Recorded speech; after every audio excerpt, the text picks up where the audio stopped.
Hello friends, welcome to the Tech Legend channel. So friends, today we talk about MSI Titan 18, HX RTX 4090 and 4080 gaming laptop. So friend, the upcoming MSI Titan 18 HX is set to powered by the Intel 14th generation Core HX processor and will be equipped with either GeForce RTX 4080 laptop or GeForce RTX 4090 laptop GPUs.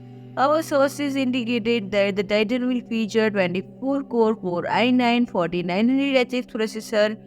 Although MSI has not officially confirmed the name, what is confirmed through the that processor is expected to achieve a boost clock of up to 5.8 GHz, surpassing the Core i9 3980HX by over 200 MHz. And most interesting detail that was just revealed is the new 270-watt TDP mode for combined CPU and GPU power.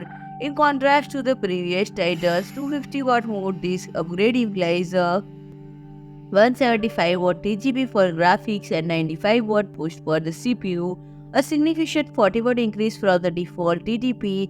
This remains within the MDP limit set by Intel at 157 watt, but this will enable the CPU to sustain higher clock speed for longer periods. And friend, the new Titan is feature an 18-inch 4K rush display, whereas stand for higher than 4K resolution of 3840 by 2400, and this is a mini LED panel with 120 Hz refresh rate, 1000 nits, peak brightness, and official VESA DisplayHDR 1000 certification. And other notable features include a 6-speaker Dynaudio audio system and RGB backlight, mechanical keyboard by Cherry MX. And friend, if you like my video, please do like, share and comment, and don't forget to subscribe my channel and press the bell icon.